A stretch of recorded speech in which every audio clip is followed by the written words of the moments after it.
Enjoy a seat at the table and good company, where great conversations and meaningful discussions happen. Welcome to And Good Company. I'm Sarah Fiedel-Holtz.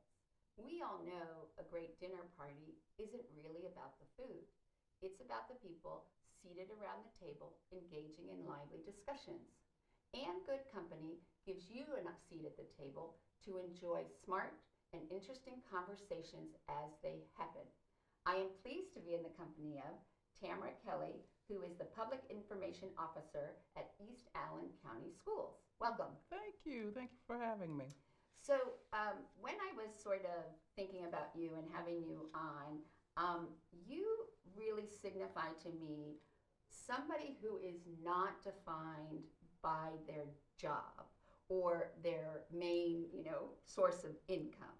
That you are really more about all the other aspects of your life. And so I thought that was really refreshing because most people, that's how they define themselves. And usually after they ask your name and where you're from, they'll say, what do you do? Mm-hmm. So with that in mind, I am curious if I ask you, so what do you do? How would you define that to me? Well, I'm glad you said that because I love what I do as far as employment, but I don't want that to define me. What I do is try to build community, whether it be in family and whether it be in Fort Wayne, in Allen County, but building community is my heart, my passion, and seeing people and individuals progress to their ability, the best of their ability, and encouraging and pouring into. That's my passion. But you certainly, obviously, your positions have, obviously entailed that because as the public information officer, you're disseminating information to the community and to parents and the community at large about the East Allen schools. And then you were also involved with the Metropolitan Human Relations. Some years ago, right? Yes. And then I also heard that you also were involved with like United Way. And yes. So you've always been involved and that's your chosen path as a career. Right. But what I think is really, like you said, doesn't define you. And I think that it's very complex how to define you. So the first thing, obviously, is that you're a breast cancer survivor. Correct. And it's going to be 5 years. 5 years, yes. And you also have said that you are a powerful woman of faith. Yes. And what do you mean by that? Going through certain issues, dilemmas in my life, my faith increased. One being breast cancer. It had to come to a point where people pray for me to get through the process, but I had to have enough faith to be able to get through that, and had to be transparent with God. And so my faith became so strong. Now I'm able to share with other people the transparency of my life to say, if I can do this, you can do this. And you make a point of saying that our churches need to be transparent. What does that mean? Well, let me explain why. Because I had a horrible bout with unforgiveness. Yeah. And it took about 17 years of my life that I feel like I wasted. But then on the other end, it helped me grow as an individual. Okay. I want to put that on the side to Okay. talk because I want to really dive into unforgiveness. Okay. But let's go back to focusing on this idea that the church needs to be transparent. And that's my point. Okay. I went to church. Okay. I'm a pastor's daughter. I'm a minister. I'm a worship leader. I heard you have a fabulous voice as a singer. Thank you. And I got it from my daddy. And so I was coming to church all dressed up, looking nice from head to toe. But on the inside, I was dying. And that's because I didn't share my story. I didn't tell people what I was going through because I had I think I had a way to look for people. Okay. Because of who I was. So you were worried. You felt you had to present a certain facade. Exactly. So, and you were saying that was for 17 years. Yes. So what is it that you felt was happening to you or happened that made... Crumbling. I was I was smiling. I was cheerful. I was encouraging people. I prayed for people, but then I would go home and be in a shell because I was so hurt inside. Were you depressed, or were you angry? I was angry And and bitter because I had some people in my life earlier on that I felt close to, I confided in, I trusted, and they deceived. And so I just thought, man, and you're a Christian. Mhm. They were Christians, they were at church. My point of being transparent is there's some deep rooted things in individuals that we have to address. Some of it's mental health. We have to address what's going on inside of us internally. And I wasn't. And so I felt like I was going to church faking after all those years. And did you feel that the church itself didn't welcome you to be authentic, or to discuss these the issues, or even, you talk about, for women especially, domestic abuse, rape, infidelity. Mm-hmm. So do you feel that that the church didn't offer a place for that? Or? It's not we're the church. Okay. And so it's not the building you attend. We're the church. I just felt like I would be judged. Oh, that's the pastor's daughter. Oh my gosh, she's the PIO for East Island, and people have told me that you went through that. You were angry. You were bitter. Absolutely. But I didn't address it until I was laying in the bed in June 2016 and was sick because of the chemo, because of the cancer journey. I was physically ill and home alone, asking God, heal me, because I want to see my son graduate from college, my daughter from high school that year. Please heal me. And he says, I will. I want to heal you, but I want to heal you more than physically. I want to heal you emotionally, and I want to heal you in different ways, because you have a testimony. This is God talking to me. You have a testimony to share so other people can hear your healing process and also get healed. So what was your healing process? Surrender. I had to surrender because I tried to do it all those years myself. And my mom said something to me one time. In 1998, I had my last child. And 1 out of 4 women get cardiomyopathy. And I was the one. And my heart was weakened. Right, I had the muscles of the heart. Muscle, yeah. And it was down, beating 30%. And I had one of the greatest doctors in the nation, Dr. Miro.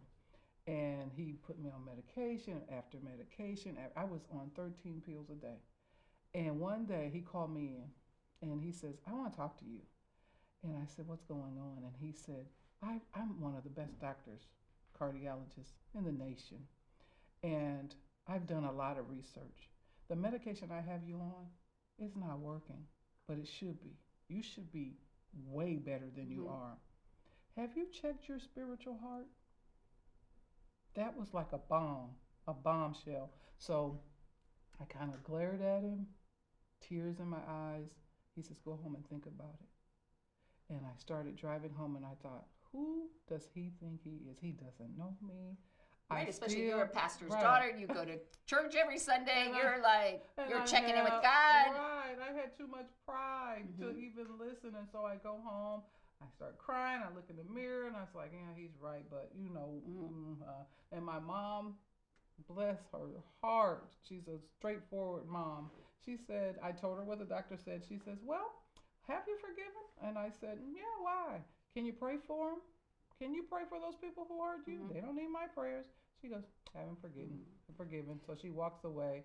And it took me until from 98, all that time, to 2016 to get to the point of surrender. And why you never looked to go to get professional help, like to do talk therapy, to talk these things through, as opposed to, because yes, there is an issue that stress and anxiety do impact your physical health, because of the fact that then you're releasing cortisol, right, which heightens your entire immune system, and you put your body on this incredible stress of being in such a heightened state all the time. You're never giving it a chance to rest and restore. Right. So, but they've shown the benefits of either some medication or talk therapy. Right. Did you ever? I didn't, because sometimes in our culture, Right. if you go to mental health counseling, then something's wrong with you. Right. But now I'm at a point, if you don't go, Right. something's wrong Well, with I you. think Yeah. I'm always like everybody should get an hour or 50 minutes Yeah. to talk about themselves to somebody who then you don't have to listen to their crap. Right. It's like doesn't have to be reciprocal. Yeah. But you get an hour to really talk about To unload. And what I also find is you get that someone how they see certain situations, and so they would when I would tell them something, and then how they would recap it for me, and I was like, I never thought of it that way. I never, like Yeah. they give you that different insight. Right. But there is a big stigma in, It is. especially the African American community, about getting help for mental health. Absolutely. And do you think, especially now going back to your role in the schools, and everybody is talking about, not to mention what's happening in terms of the issues of police brutality and racism in general, but also the issues of the effect of the pandemic on children. So do you find that there is still this stigma, or do you find that people are being more receptive or with their children? Where do you think it lies today? I think there's still a stigma. I think people feel like, and they're not seeing the signs of needing some help. We have amazing staff inside of our district that help identify. We have what we call social emotional learning, where every school building has a team of people to help you guide you through the social emotional learning. And we had this prior to the pandemic in our buildings, and boy, did we need it. Is it for the children or for the parents? It's for the staff, and the staff, it trickles down to the students. Right, because if the teachers are happy, then they'll be more patient and kind with the students. Right. And you kind of compare the SEL, what we call it, to the fruits of the Spirit in the Bible, And so the kindness and the gentleness and the love and that's nurturing each other, and the teachers are getting this, and then they nurture the kids because they can identify, because they see these children every day. They know who needs the help. Well, that was the biggest fear with during the pandemic, is that you didn't have those original, frontline workers of teachers checking in on the students to see if there's child abuse or neglect or making sure they're okay. And so we really miss, having them, and realize, plus parents realize what the job that teachers do. It's tough. Yeah. It's tough. So do you wish that you would have gotten some professional help? Absolutely. I check in now with a therapist, and I say, hey, am I off base? Help me through this. So I think it's okay. And I just want to tell people it's okay to check in with somebody to help you through whatever you're going through. And did you feel that you were someone who, if you had to define yourself as someone who would because you talked about these people that hurt you and betrayed you, did you feel that you were someone who held grudges, or are you someone who would accept someone's apology, but you would forgive but not forget? At that point, I held grudges because I thought I was so in tune with God that I could pray to God to do what I wanted him to do to them. And God is not that type of God. The Bible said vengeance is mine. So I had to learn he's going to take care of it in his way, in his time. But I thought I was so in tune with God that I could pray and say, I want you to get Sarah. But isn't, correct me if I'm wrong, but isn't a lot of the New Testament talk about forgiveness and, to unburden people's suffering? And so, and here you were going to your pastor. So did you feel any of that conflict? Oh, I was convicted. I was convicted every time. Every time I would see the people and I would try to speak, I would get a great conviction. You know better. So like my parents always say, if you know better, then do better. But it was hard to break that cycle until I couldn't do anything else except listen to God, because I did it my way all the time. And God said, this is it. I need you to do better. So do you think that most people aren't good at forgiveness, or? I wouldn't say most people. I just think most people don't know how to get to the point Mm-hmm. of where they surrender Mm-hmm. to say, okay, I have to accept what happened, Mm-hmm. and then I have to move on. We have a big problem moving forward. Right. Well, that's what I said. They Yeah. may forgive you, but they don't Yeah. forget. Yeah. Well, there was a rabbi that I had in my 20s, and he gave a whole sermon about this idea about love and hate are very closely related, and they're very heightened states of emotion. So when you love someone, you think about them all the time. You're excited about them. They occupy a tremendous amount of your brain space. And if you hate someone, they occupy a tremendous amount of your brain because you're thinking about it and what they did. And he said that what you just have to do is you just don't respect them.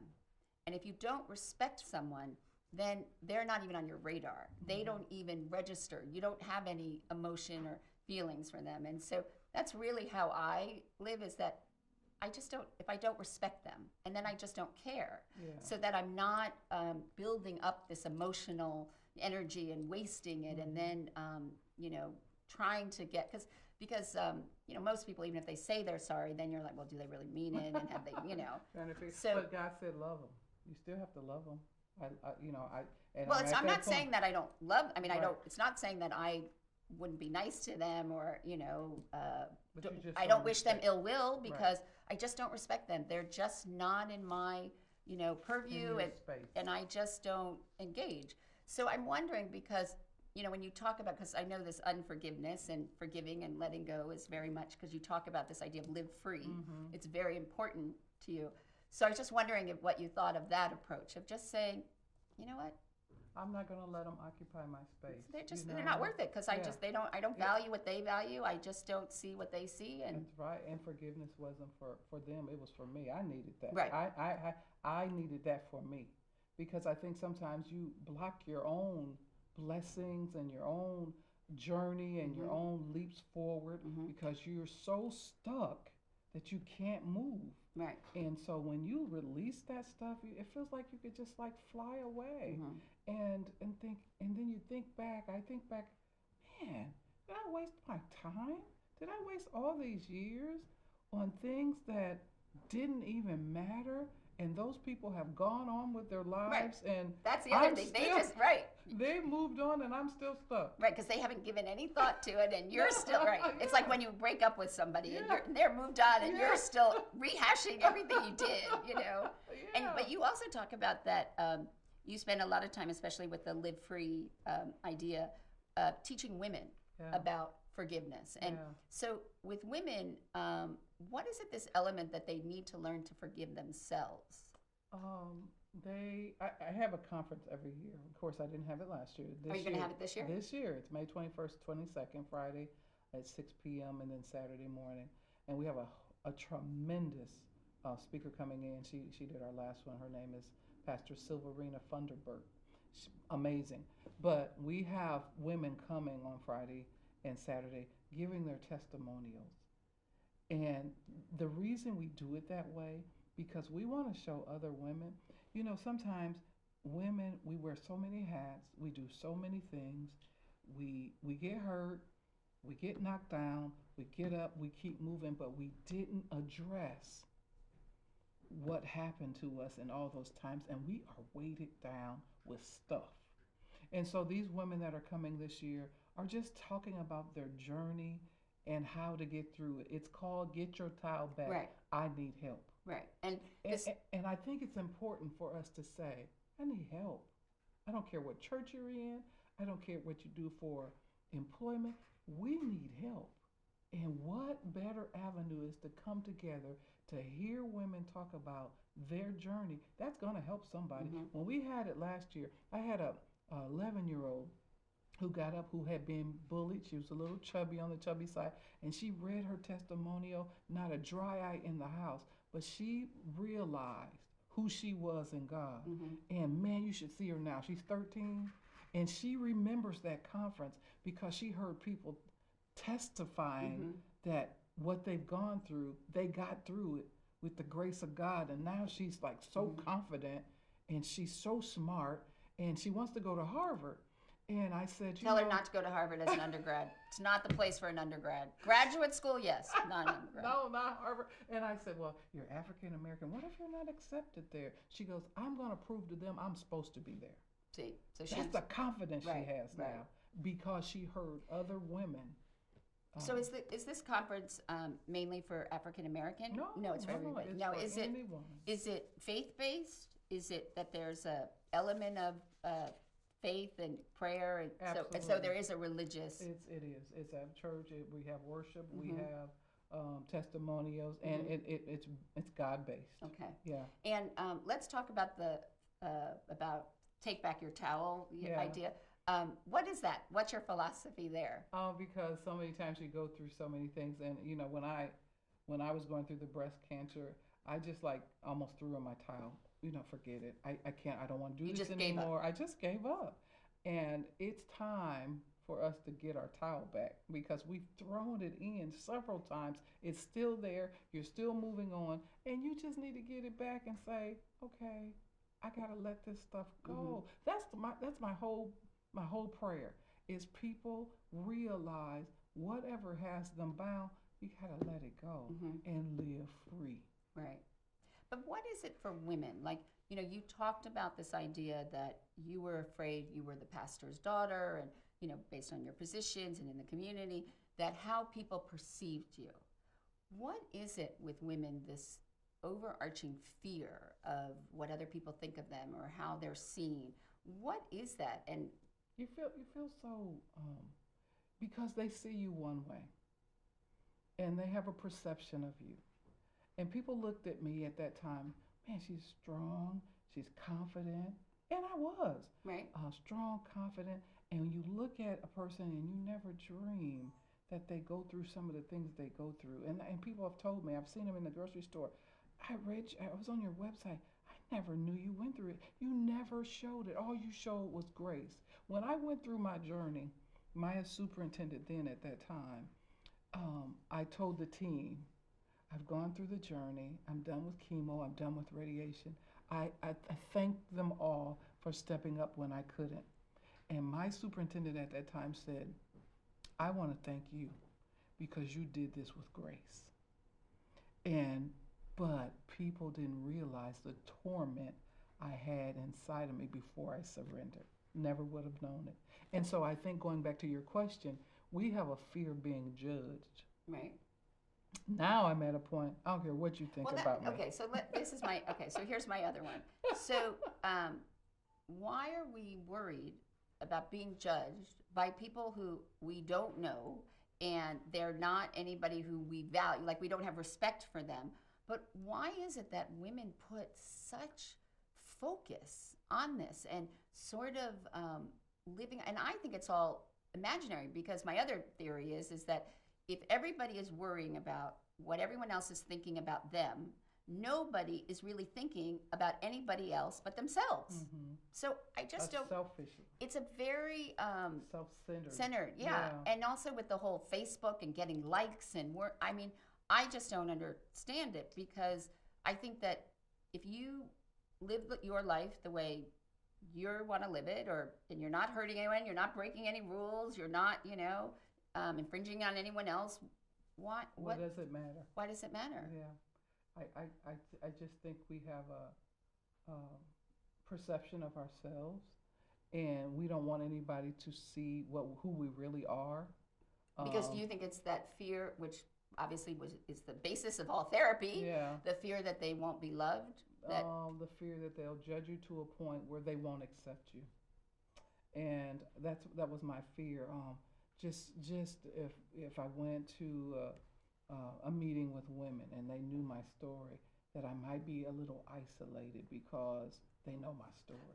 But what is that story that you were afraid of? I mean, you're this sense of that you were harboring these ill will for people, and that was not Tamyra harboring ill will when she always talks about encouragement and when she always tells people to live free, and she was. But you know what I mean? So you weren't. So you felt like you weren't, or you weren't authentic. Yeah, that's why I say transparency in churches is important. Just tell your story. You haven't always been saved. You haven't always been walking the faith journey, you had some problems. I don't care who you are. You had problems, you had issues. Talk about them so somebody else can live free. And you really base this all around the community of women. And you really talk about building up allies and your sort of tribe of these, women that surround yourself. And we were sort of talking before we started about this whole idea of if women are really your really truly friends and if they show up for you. And I was saying to you that the friends that you can count on one hand who will take you to the airport at 4 a.m. and never mention it again, just like it's no big deal, are few and far between. And so I was saying to you that I'm a little bit cynical on these idea of women really being there for other women. And you were saying that you also sort of experienced that during absolutely. Your when chemo.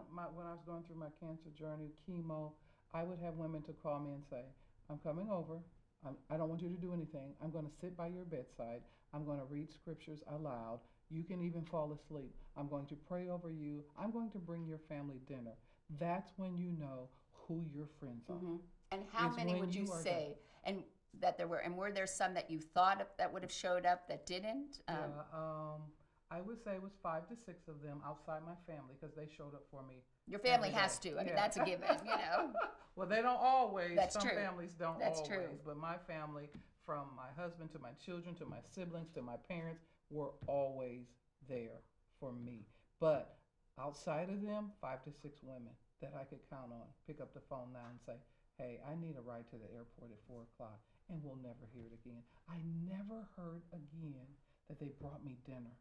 They fed my whole family. I never heard again that they sat by my bedside. See, that's what prayed. I don't. See, that's what I really don't like is that someone will offer to do something And then talk about it. and they never let you forget that they did it. Yeah. Like, okay. That is self-serving to me. Right. And there's some things that I do for women that you will never know. You'll never know because if God puts it on my heart, that's what I'm doing. I look through my phone every day and I encourage people, get your phone, look through your contacts, text 5 people a week. Just say, I'm thinking about you. You can do 5 in one day, 1 every day. I do it every week. And you don't know the impact that it's making. I would get a text back, wow, you thought about me. I needed this. Well, there's a big movement about, it's called the Thank You Project, where it tells you each week to write a simple but a handwritten thank you to somebody and mail it to them, and that and just thank them for whatever it is that they've done, or it could be, and it goes back from your teacher who you haven't seen, talked to, or an old friend or someone from college, and that actually what they have found is that the project is not only for the recipient, but also the writer, that there's a very cathartic, and it's all part of this idea of gratitude and mindfulness. So, and and people are, obviously because nobody gets handwritten notes anymore. That, or the fact that you see them, that you thought about them. I was shopping one day and I seen 3 gifts, and I left the store and something said, go back and get them. I bought those 3 gifts. I contacted 3 women that I wouldn't normally contact and said, I have a gift for you because I think you're an amazing mother. The other one, I have a gift for you. I just think you're an amazing woman, a single mother. I just think you're amazing. And you just don't know the impact that had. And I didn't do it, and nobody knows I did it except them. But it gave me chills that God put it on my heart to reach out to these women. I don't normally even talk to them. I see them on Facebook. I might see them passing in the grocery store, but I don't, that's not the normal people I talk to. That's what women have to do with each other. Drop all your issues, the political issues, your cliques. That's what we have. Well, I always say we always just relive high school over and over again, We're some of our worst enemies. Well, that's my whole point. See, my whole thing about women and this whole idea that women are cheerleaders and they build each other up, I don't. I think that, first of all, I think women are their personal own worst enemies because I think how we judge and evaluate ourselves is much harsher than anyone else ever would. But on the same hand, I don't think that we are each other. I think we are our worst enemies. And I believe that it goes back to this competitiveness that is inherent in society about getting the affection and attention of a boy. And so we're competing, like there's that scarcity because there's one boy and there's all these girls, and so we're all trying to, and so that's, you're trying to elbow out one, or I think that's really where it stemmed from, and then that sort of where we get that validation, and where we get that validation from, which really, when I talked with Danita Washington and her Girls Rock, we were talking about the so critical relationship between a father and a daughter, and because that's the first man in your life that teaches you how to expect to be treated and what it means to be loved and to be accepted. And so that was my first date. My dad, 8 years old, we went to McDonald's. I wanted a Big Mac, I will never forget. And we went to a Shirley Caesar. Did you get the Big Mac? I did. Yeah. I went to a Shirley Caesar's concert with my daddy. But at McDonald's, he told me, this is how you're supposed to be treated. He ordered for me, brought it to the table. We sat, we ate, we laughed, we went to a concert. He held my hand in the building. He put his arm around me while the concert was going on. And I've never forgotten it. And I am married to a man who does the same thing because I wouldn't take anything less. Because my daddy taught me that's how I'm supposed to be treated and loved. So do you think also that we do and we've done so much to help young girls and young women, be built up and find their voice and know that they can study, sciences, but sometimes I feel like we're leaving the young men behind. Do you think that we also need some of these building them up and getting them to understand they matter Yeah. and what it means to be a father and a husband, and how to what it means to respect and go alongside a woman? I mean, do you think we're not? I think we need to not always focus on the negative, especially when it comes to African American men. I have a son, and I pour life into him every day. You're an amazing man. You are going to be so special to this community, to this world. He believes it. And you can just see the confidence he has. We have to start pouring into our men and not putting them down. And I think sometimes women carry baggage from relationship to relationship to relationship, and they think all men are the same, and that's not true. Now, you may have been disappointed by one or two, but all men aren't the same. And we have to start building our men up. And so that goes back to the forgiveness for the women, right? Absolutely. And so so in your, when you talk about your journey and sharing it with us, what kinds of things do you give them to do? I mean, I understand that prayer is important, and you sort of hope that, I don't think everybody gets God to talk to them, but you hope that sort of you get that gut or instinct of what you should do. But how do you get there? Because a lot of people, that's why therapy, because you talk, and then you sort of will come to the realization yourself. But how do you help women to start this whole journey? We start by the testimonials. And why do you call them testimonials? Because only they can tell their story. I can't tell your story. You can't tell mine. So it's a testimony to where I have become and where I am now. And they tell those, and it's eye-opener for women. And then we have a Janelle Lane, or another Janelle Lane, Courageous Healing, Mental Health Counseling. I had her come and sum it up with, we need help. We need help. Mental health is a big issue. And mine was mental health. I had to learn how to talk it through, see myself. See, a lot of times we don't see ourselves. We have to see ourselves. And I didn't see myself. When you say see yourself, so when you look in the mirror, I mean, women will say, well, I do see myself. I mean, they're so quick to point out every flaw, and, I got a little bit here. And from the inside. I had to see I was bitter. I had to see I was angry. Even though I knew it, I had to see it. But how did you come to that on your own? Because, I mean, I understand when you seek out in therapy, there's a therapist is sort of going to push you a little bit. But when did you recognize that you started to go talk to like a therapist? After my chemo.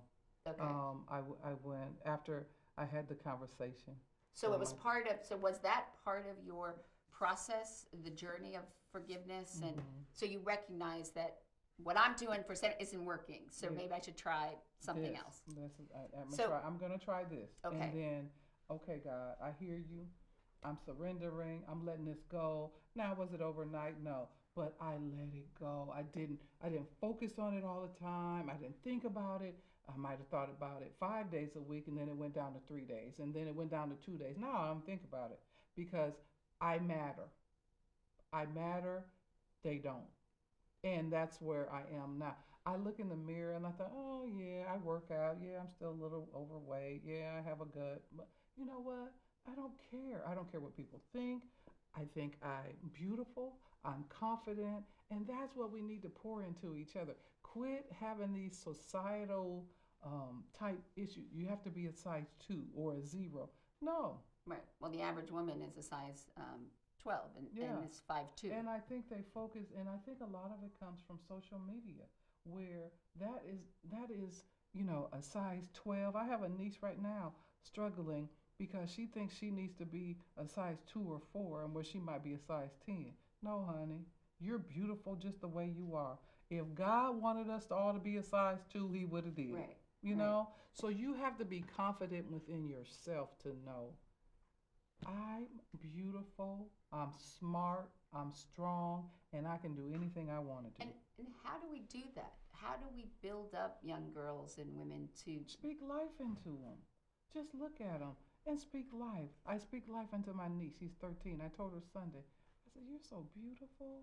You're so strong and smart. And her tears just started falling. And I said, why are you crying? She goes, because I didn't think I was. Even though her mom and dad validated all the time, kids need to hear it. Right. And I think Danita Washington does a fabulous job pouring life into these young women. And it's not just African American girls, girls in general, because girls that age can be cruel to each other. Oh yeah. I mean, and with social media, it's like if you were bullied at school, you at least could go home. But now, and get respite from it. But now it's all on social media, and see, this is also where girls are not nice to each other, because if a boy is mad at another boy, they'll just slug each other, and then they've slugged each other and they move on. Mm-hmm. Girls, they get everybody else and all the friends, and they get build alliances, and then they get everybody else not to like her, and you don't even know why they don't like you, and so then you're on the outside, and with social media, it just makes it worse. And you have to know and tell these young ladies, you're enough. You're enough. Don't you let anybody tell you you are enough. And that's what we have to tell them. You don't have to settle for anything. Some of the girls, my daughter was 6 foot. She played ball and she plays college basketball. And she always used to say, I'll never get a boyfriend. You know what? Focus on you. You're enough. And you just let it happen. Don't force it. Be a lady. Be kind. Be strong. Be confident, because you're enough. And don't settle. And also don't minimize. So that, because a lot of women, they think that they have to, not appear as smart, or not challenge the man, or let him, walk 2 steps ahead. Right. And she's so strong, and she has a boyfriend who's 6'6". So I look at her sometimes. I say, "See, I told you were enough. You just have to let the process work."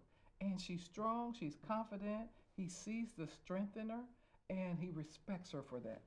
But we have to not settle, and we have to know that we are enough. And where do you think we get that from, that fear or that sense that we're not enough? Because I think social media plays a big part in it. I think when you see videos, when you hear songs, you hear rap songs, when women are called out of their name, you don't answer to that. It's just music. That's what I hear kids say. It's just music. But listen to the words. Well, see, words matter. And words matter. Right. You're not that. You're not the B word. You're beautiful, but you're not the B word that's in that song. You know what I mean? Mm-hmm. And so we just have to keep speaking life into each other. Me and you. I see you and I thought, oh, I'm so happy to meet you. That's life. I'm putting into. I think you're doing a great job, Sarah, Well, thank around you. this table. That's life. Right. And you know what? That helps you move on to the 60th person. Right, exactly. Yeah? Yes, because I was Yeah. telling you that you're the 59th Yeah. person to enjoy a seat at the table. And that should, you should go home in the evening and say, not that Tamyra is all that, but I'm enough. And she spoke into me and said, now I'm ready for my 60th person. Right. So speak life. Right. Well, I think also, I mean, I do think this idea of people really sharing their stories and making people realize, and I think that we've sort of, as a society, experienced this when you put people on pedestals and we've had all these statues. And, we're all recognizing now that they've done things in their past. I mean, human beings by nature are flawed. So I think part of it is that you can't hold anyone up to such an esteem, position and put them on that pedestal and think that they're perfect. And women, but this pressure to be perfect, it's like that commercial, I can, bring home the bacon, fire it up in a pan, and never let you forget you're a man. And so this idea that you have to do it all. Right. But the idea, that's also, I think, a big driver is the myth that you can have it all. You can have it all, just not all at the same time. Right. And so your all is not my all. Right. Exactly. Exactly. It's not all of our alls are different. Right. But don't you think, okay, so going back to, because, I know that your big thing is bringing women together and building them up and really that life is too short, so building this sport of kindness and consideration. But how do we get women to really be there for each other? Because you even see it, even when I was doing a conversation, I told you, with Sharon Tucker and Regina Jones and Sheila Curry Campbell, and we were talking about how women of color running for office. And I said, well, if you look at the African American community in Fort Wayne, that's 15.7% of the entire population. So let's say you're running for mayor as a woman, an African American woman. So even if you got everybody in the African American community to vote for you, you're still not going to win. But women in Fort Wayne are 51.2% of the population. So why can't we come together just as women? And the issues that we have, yes, there are certain things that are inherent because of the color of your skin. But I have issues because of my religion, or there's another, a Muslim has that, or somebody who has had, crime and rape is not exclusive to certain ethnicities or gender, So I just feel like, and there was a lot of pushback from them about the idea that they need to really support women, women of color, and that the issues aren't the same. But I think it's partly why we can't get the ERA movement, because when women were trying to come together, what happened? They started infighting about those who worked and those who stayed at home. So I just think, do you think there is this ability, this commonality for women to come together and look at the issues of all of us being women and mothers, and then through that we can also then get an understanding of each other's journeys and paths? I think it's good. The Women's Fund, when I was, early on in the strategic planning process, that's where it starts. Conversations about the needs for you girls and women. And I think it drew women closer. I think people started realizing that we do have some commonalities, and there are some things that we can work on together. And I think that Women's Fund is going to do amazing work. And I think that's the grassroots piece of it, of pulling us all together. And those who aren't on board, they'll fall off. That's okay. But because the core is still working and moving forward, that's what we need. And so let's branch out to your involvement, because you are on the steering committee of Fort Wayne United. So let's talk about that initiative and how that's trying to bring together the community and get us all to sort of understand. Respect and look at and encourage African American men and boys. That's what we need. Look what our nation's going through. Right. But I think your point that we don't tell them what they do right. Right. Because I joke, like, you have, like in a relationship, you have to pick your battles. Because if you just nag them about everything, they're just going to tune you out and just think you're just nagging. Right. So I think if if you hear it enough, you start to believe it. Right. And so if they hear it enough that they, don't do anything. And that's what Fort Wayne United is trying to do, is let them hear that they matter. Though some of them have some journeys that weren't favorable for them, we are still here as a community to say you matter. The United Front Initiative, Diversity, Inclusion, Equity, 7,000 or more individuals hearing the same thing about how humanity has to come together. It starts with humanity. We have to start talking about it starts one person at a time. Okay. When you say something that is not favorable to a race, to a gender, to what have you, and I know it's not right, it's my responsibility to pull you to the side and say, I don't think you should say that. Right. Well, that's being an upstander. Right. Right. And so I think if we do that one person at a time, look, it's 7,000 people learning the same thing about microaggressions and threats, and we're hearing it. But you have to tear your wall down because we have some perceptions, and it goes back to the African American men. People have perceptions that all black men are bad. I've had conversations with Caucasian women to say, oh, I don't trust going to south side of town. I might get shot. I live on the south side of town. I have never gotten shot. It's just the perception. It's the perception. And people because when I came to Fort Wayne, I drive, I don't know where I am. I'm just driving around, and I'm like looking at these nice neighborhoods. And before I had an interview with Javier Mondragon, I thought, well, I should really go see, Mount Vernon Park in the southeast. And I'm driving, I'm like, well, this is a lovely neighborhood. I would live here. And then people would say to me, oh, about the south side. And I would like, you want to see the south side? I'll take you to Altgeld Gardens in Chicago, which is the most horrible neighborhood in Chicago. And it looks like bombed out Beirut. I mean, there are cars that have been burned on street corners. I mean, there is, and you really feel a sense that there's no hope. And so one of the things I thought was so interesting, you talk about perception.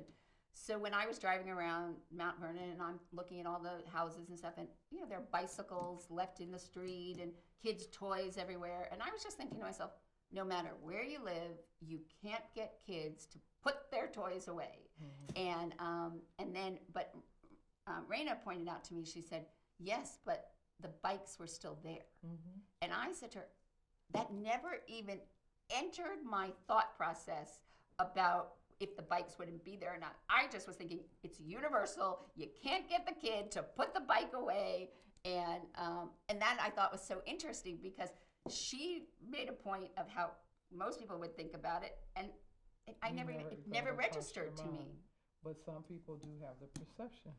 If you're on this part of town and you leave your bike out, it won't be there in the morning. Right. And that's a perception. And I think that's where we need to help each other to say, hey, the southeast side isn't a bad place. Right. Well, I'm just going to start with you. My first initiative, you can't refer to it as a side.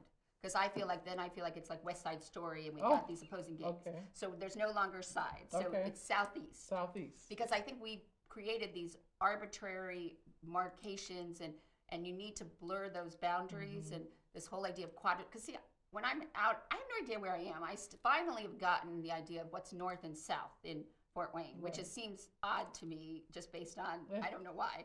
But no, and I think that people, it's just like you said that, women lump all men together. And so I think that people lump all neighborhoods, if it's based on where it is, in a, that it's not a safe or good neighborhood. But then I was then I was thinking when I was driving around and I saw where the temple is located. And I was like, well, isn't this southeast? And people were like, well, not exactly. And I'm like, but it's south, right? And it is. And it is. So my whole point was, so why is it then this feeling that, why can't we bridge these connections with these communities and, and because of perception. That's the bottom line, is how people perceive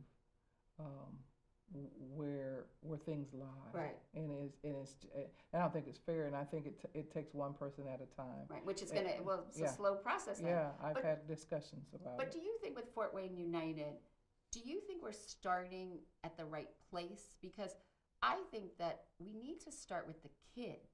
Like it needs to be. And it does focus on kids from 12 to 24. It right, does. but I think we got to start with from the time Even you are younger. Yeah, because like when I was in college and my undergraduate degree is in child development, and I did a paper of looking at why young children perceive themselves like fat is bad, and where does that come from? And I looked at all of these children's books, and whenever there was a witch or somebody mean or not nice, they always referred the characteristic of fat with them.